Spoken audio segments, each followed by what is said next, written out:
All right, so in this week's episode of Make It with Calvin, the very, very, very long overdue, my opinions and my experiences so far with the GoPro Hero 9 Black, and, well, do I think it's really worth it or not? So, let's dive into it.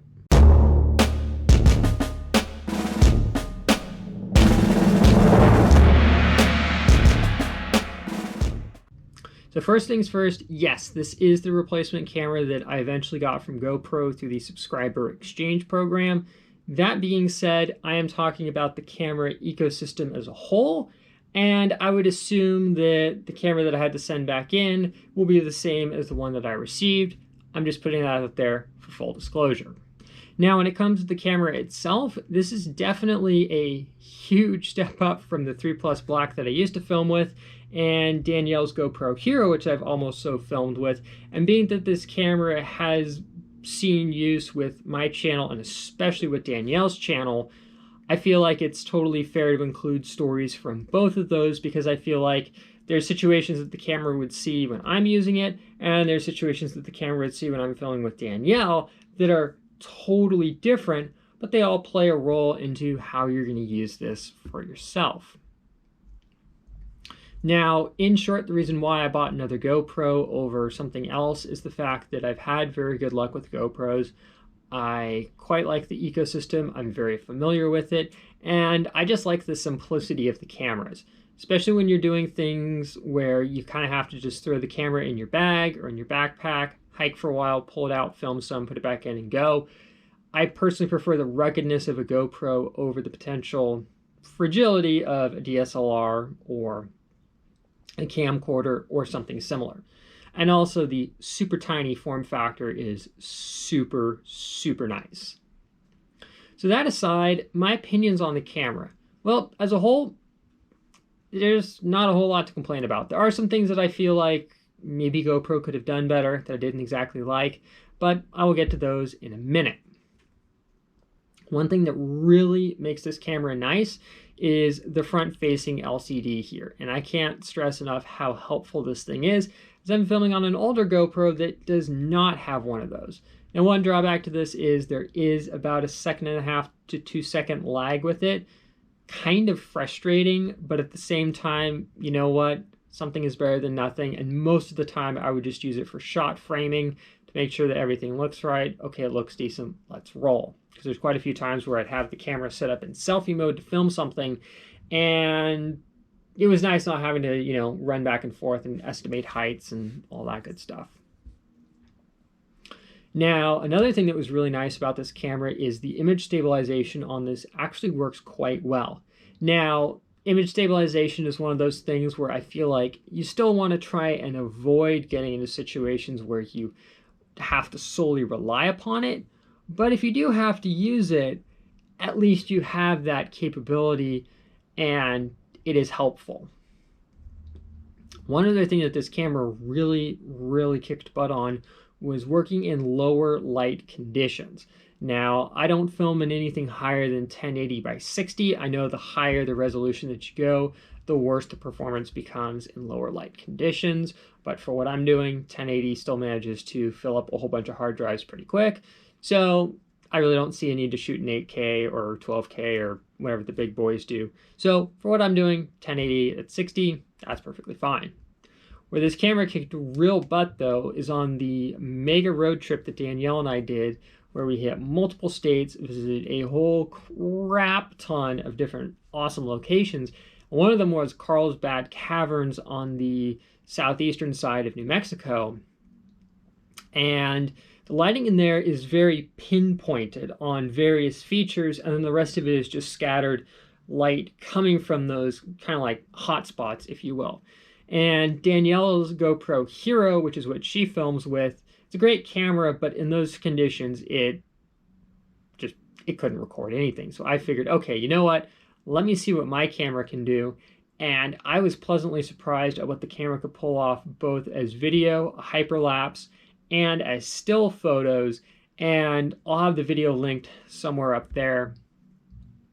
And considering the conditions, I feel like the camera really, really kicked butt on that. Sure, it wasn't perfect, but considering what the conditions were, it did way better than we thought, because as much fun as we had there, we were still going to enjoy it, but we were pretty much at the point where we're like, you know what? Well, the video turns out great, awesome. If it doesn't, well, hey, we still had fun, and at that point, we'd pretty much just written off the trip as a video, but being able to do that with the footage that we got was like ground-blowing, breaking, mind-blowing. It was great. Now, when it comes to other things about the camera, the hyperlapse function is super nice. I believe it's called time warp, and this definitely comes in handy because in the past, especially, we like to do what we called hood ornament, where we literally stick the camera on the hood of the car with a suction cup and film time lapses of going places.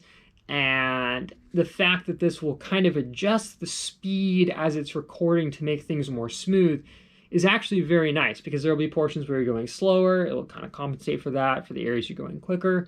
It's quite nice. And yes, it does use the battery quite a bit to do that. So I highly recommend powering this with an external power source to make sure it doesn't die partway through. Been there, done that. But overall, that is a super handy function, especially if you want to capture something over a long period, but make it more of a smooth transition instead of just a time lapse where it's just, you know, one continuous speed and you might, you know, miss out on things that you really like.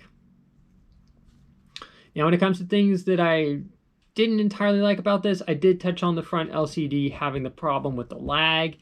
Not entirely sure why that is, but it's a little bit annoying, but you know what? It's not the end of the world. Like I said, I mostly just used it for shot framing, so it wasn't the end of the world.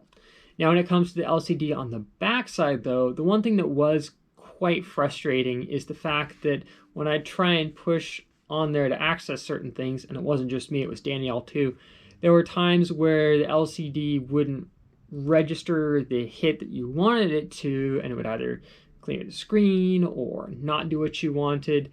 And considering how good touchscreens have gotten with time, that was a little bit frustrating. This isn't like the early days of cell phones when touchscreens came out and you were lucky if you could actually, you know, get it to register a hit or something like that.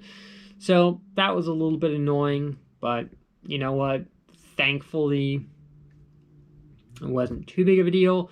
And I know that you can adjust a lot of the settings to your phone. I have had some connectivity issues trying to get things to link up. I know I'm not the only person, so that is also a little bit frustrating. I'm not sure if necessarily that's a phone issue or a camera issue, but just something to keep in mind there. That being said, overall, if you can pick up one of these in good condition for a pretty fair price, I would highly recommend doing it.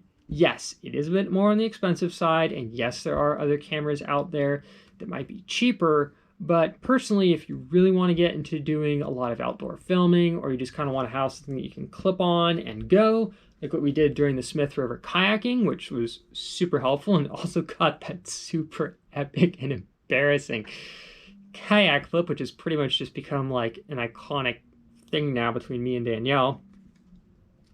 I'd highly recommend looking into a camera like this. Now, if you want to find out more about this, I will have a link down below. And I do also want to put in something real quick about the GoPro subscription. The main reason why I have it is, as of the time of filming, it is a $50 annual fee, and then I get the access to the automatic cloud storage from the camera.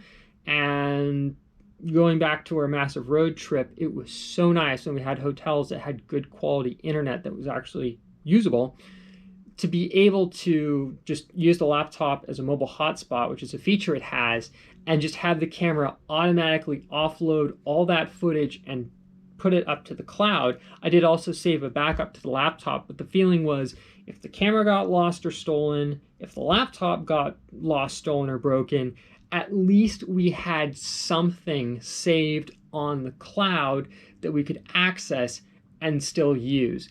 And that personally made it worth it. Now, as for the camera replacement side of things, I genuinely hope I'm the exception to the rule. Obviously, I really didn't know what to do, and the instructions on GoPro's website weren't the greatest, and I don't want to seem like I'm throwing the tech support people under the bus, but I definitely got the idea that they were working out of some call center somewhere in Southeast Asia and working off a script and probably have to do this for multiple companies, so I'm going to cut them a little bit of slack because it is not their fault. I'm more going to blame GoPro. But if you do have to send your camera in for anything like that, just keep on top of it. Like I said, I genuinely hope I was the exception to the rule.